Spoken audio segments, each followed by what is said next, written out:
Hey, welcome to Mike and the Triple G. Thank you so much for taking a few moments out of your day to come and join me and learn and grow with me. So I really do appreciate that.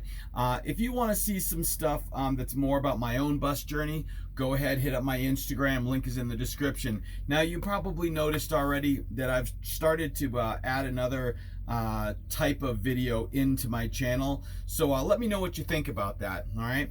Other than that, like, share, subscribe, and watch to the end, and I will see you on the trail. Let's jump right in. We're going to talk to Tammy today. Now, I met Tammy over at the Tiny Home Festival, and she's been living in her car for like about a year. And too small for me, but it works perfectly for her. And I guess really what it boils down to is freedom. What we're willing to do to obtain that freedom from the things that are going on. I call it the rut of life, right? So let's go talk to Tammy and see what she's done and how she's going to progress. Hey Tammy, how you doing? I'm good, Mike. How are you? Good, good. So I hear you're a nomad. I am. All right, tell me a little bit about it.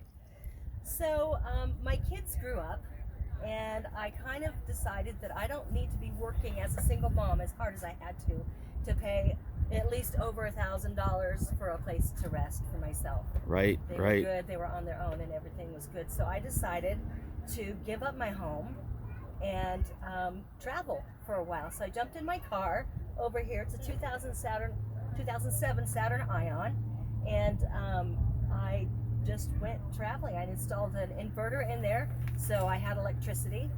I have a Coleman stove in there, so I can cook inside the car or outside the car, depending on the Oh, weather. wow. Yeah, yeah. And that passenger seat lays all the way back. It's very comfortable.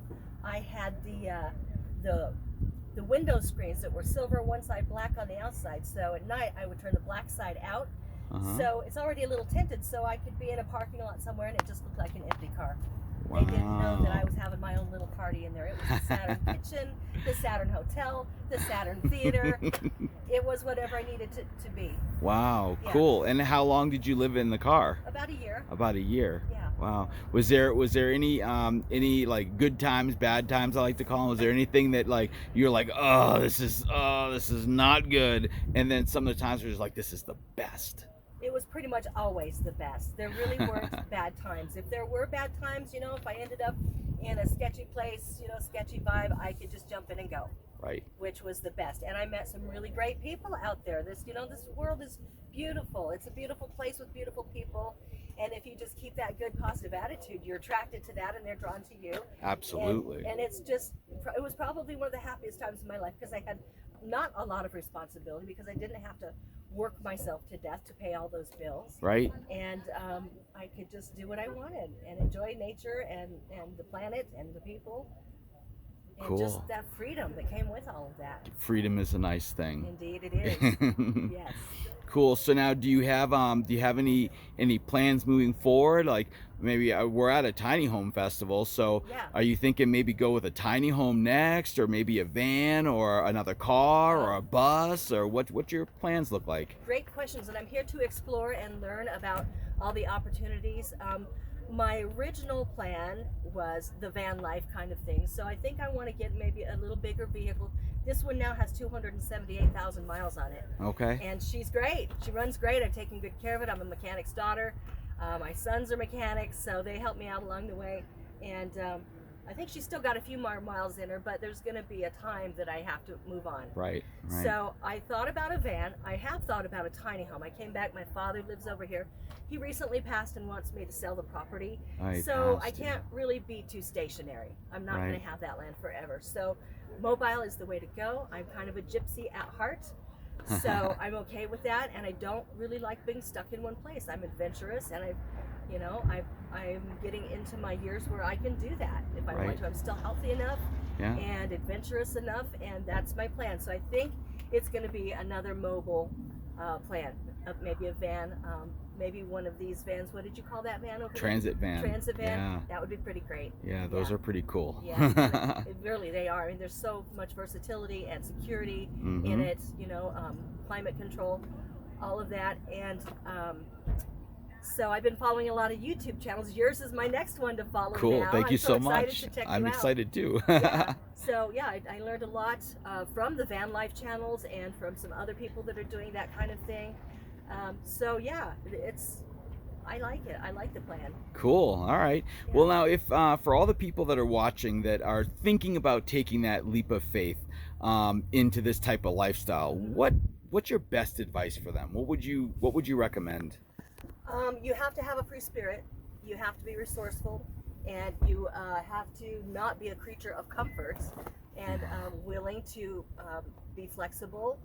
And you got to have a good eye on you so you can, spot trouble if Absolutely. it's, I mean, it's out there. So you just have to be streetwise. Yeah. And just don't be afraid. Be smart.